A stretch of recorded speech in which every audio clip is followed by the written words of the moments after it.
அண்ணே என்ன பாருண்ணே, நான் சொல்றத கொஞ்சம் கேளுண்ணே.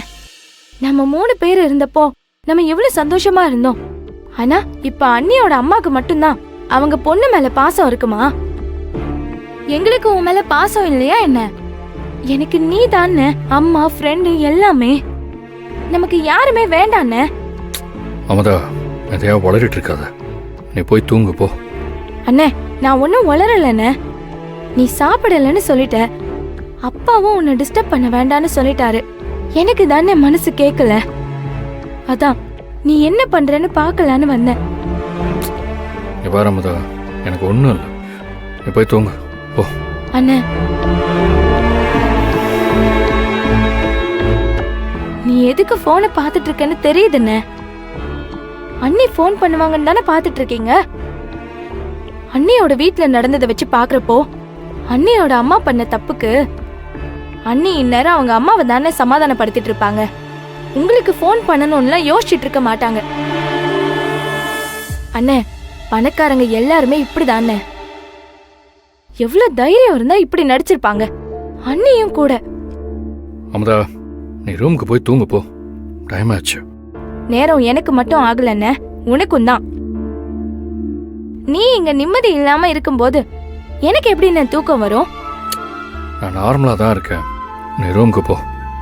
போறேன், நான் என் ரூமுக்கு போறேன். ஹாலுக்கு போனா அப்பா ரூமுக்கு போன்னு விரட்டுறாரு, இங்க வந்தா நீயும் ரூமுக்கு போன்னு விரட்டுற. நீங்க 2 பேரும் இவ்வளவு அமைதியா இருந்து என்ன யோசிக்கிறீங்கன்னு தெரியாம எனக்கு எவ்வளவு கஷ்டமா இருக்குன்னு தெரியுமா? அமதா, தயவு செஞ்சு நீ எதையும் யோசிக்காத, போய் தூங்கு போ போ.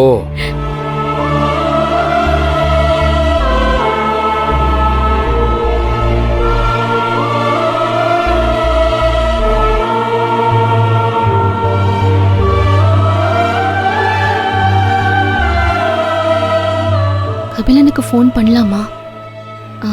வேண்டாம், அவர் என் மேல கோவமா இருப்பாரு. கண்டிப்பா ஃபோன் எடுக்க மாட்டாரு. சரி, சும்மா கால் ட்ரை பண்ணி பாப்போம். நான் ஏன் அப்படி பண்ணனு கபிலனுக்கு புரிய வைக்கிறேன். இல்ல, கால் பண்ண வேண்டாம், அவருக்கு ஒரு மெசேஜ் சென்ட் பண்ணலாம். அதை பார்த்துட்டு அவர் கூப்பிடுவாரு.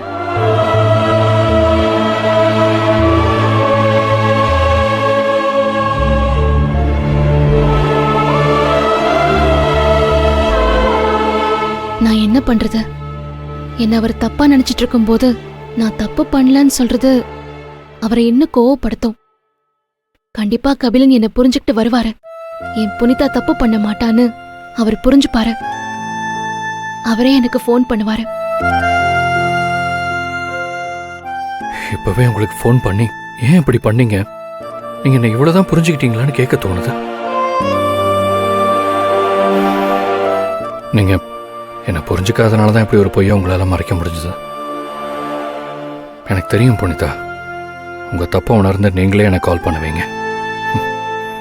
அது வரைக்கும் நான் வெயிட் பண்றேன்.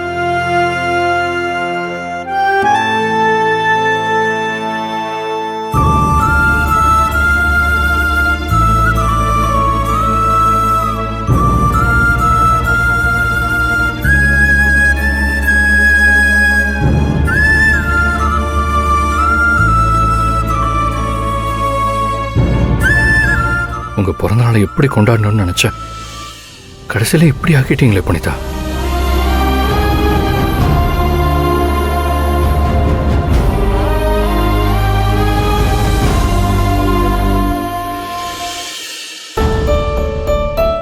இவ்வளவு நடந்ததுக்கு அப்புறம் கூட அண்ணன் அண்ணி ஃபோன் பண்ணுவாங்கன்னு நம்பிட்டு இருக்காரு. ஒருவேளை ஃபோன் பண்ணிருப்பாங்களோ? ச்சே, அப்படிலாம் இருக்காது. அவங்களுக்கு அண்ணனை விட அவங்க அம்மா தானே ரொம்ப முக்கியம்.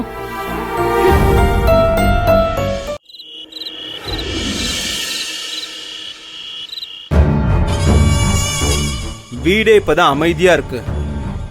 கபிலன்னு ஒருத்தன் இருக்கிற வரைக்கும் இந்த வீடு வீடு மாதிரியே இல்ல. மாப்பிள ரொம்ப சந்தோஷப்பட்டுக்காதரா. இன்னும் அக்கா முறைக்காதரா. அக்கா தானடா முறையில. புனிதா அவ இந்த வீட்டுல தானடா இருக்கிற. இன்னும் வியாபாரத்துல இருந்து அவளையும் ஒட்டு மொத்தமா ஒதுக்கணும். அதுக்கப்புறம் கொண்டாடுறதுக்கு கொஞ்சம் சந்தோஷத்தை மிச்சப்படுத்தி வச்சுக்க. ஐயோ பாவம் மாமா, ரொம்ப நாள் கழிச்சு கொஞ்சம் நிம்மதியானாரு. அது பொறுக்கலையாப்பா உனக்கு? அப்பா உங்களுக்குலாம் எப்படியோ தெரியல, எனக்கு இப்பதான் நிம்மதியா இருக்கு.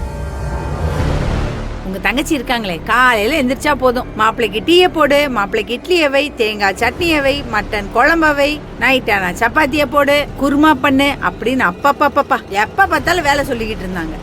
இப்பெல்லாம் எந்த மாப்பிள்ளைக்கும் வேலை செய்ய வேண்டியது இல்ல.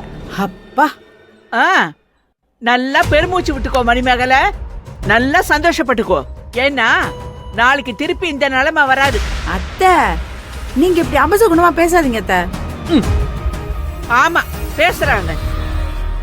அங்க என் பொண்ணு ஒரேடியா மாப்பிள்ளை காலில் விழுந்துட்டா. ஐயோ என்னாலதான் புனிதா மாப்பிள்ளைய பிரிஞ்சிட்டான்னு ஒரே அழுக. எம்மோ என்னம்மா நீ மரகத ஏற்கனவே சொன்ன விஷயத்தை சொல்லிட்டு இருக்கிற? எதுனா புதுசா எங்களுக்கு தெரியாத விஷயமா சொல்லு. என்னதான் புலம்புனாலும் அழுதாலும் அவ புனிதாவை கபிலம் கூட அனுப்பணும்னு இத்தனை நாளா நினைச்சிருக்காளா? இல்ல ஆனா இப்ப நினைக்க ஆரம்பிச்சுட்டா. என்னத்த சொல்றீங்க? எங்க போய் எதை பார்த்துட்டு வந்து சொல்றீங்க? மாப்பிள மரகதத்துக்கிட்ட பேசிட்டு இருந்ததை கேட்டுட்டு தான் வரேன். இது வரைக்கும் மாப்பிள மரகதத்துக்கிட்ட கோவப்பட்டிருக்காரு, பேசாம இருந்திருக்காரு. ஆனா இன்னைக்கு அவர் பேசின பேச்சுல மரகதத்து மேல அவருக்கு இருந்த வெறுப்பு தான் தெரிஞ்சிச்சு. மரகதத்தால அதை தாங்கிக்கவே முடியல. ஒரு கட்டத்துக்கு மேல மாப்பிள நான் மீனாம்பிகை போன இடத்துக்கே போறேன்னு சொல்லிட்டாருமா. இந்த புனித வடை யாருக்குமே நிம்மதி இல்லாம போயிருச்சு. ஐயோ இப்படி எல்லாம் மாப்பிள பேசுனா என் பொண்ணு தாங்குவாளா? அவ அழுது கதறிட்டா. நான் பண்ணது தப்புதான்னு திரும்ப திரும்ப சொல்ல ஆரம்பிச்சுட்டா. மாப்பிள ஒன்னும் சாதாரண ஆள் இல்ல. பேசி பேசியே மரகதம் வாயால புனிதாவும் கபிலனும் சேராம இருக்கிறதுக்கு மரகதம் தான் காரணம்னு சொல்ல வச்சுட்டாரு. எம்மோ மரகதம் நாம சொல்ற பேச்ச கேக்குற வரைக்கும் நிலைமை நமக்கு சாதகம். என்னைக்கு அவ புனிதா கபிலம் பக்கம் சாயறாளோ அன்னைக்கு நம்ம கப்பலு கவுந்துருச்சுன்னு நினைச்சுக்க. ஐயோ ஏண்டா உன் அம்மாவை என்னதான் நினைச்சிட்டு இருக்க நீ? விட்டுருவனா நானு? மாப்பிளைக்கு என் பொண்ணை எத்தனை வருஷமா தெரியும்? அவ பிறந்ததுல இருந்தே எனக்கு தெரியும். அவ புனிதாவை அனுப்ப மாட்டா. அப்படியே அனுப்பினாலும் அடுத்து என்ன பண்ணணும்னு எனக்கு தெரியும். மேகலை, யாழினி, நீங்க 2 பேரும் மரகதத்து மேல ஒரு கண்ணு வச்சுக்கோங்க. அவ நடவடிக்கைய இன்னில இருந்து தொடர்ந்து கவனிக்கணும். சரிங்க அத்தை. சரி பாட்டி.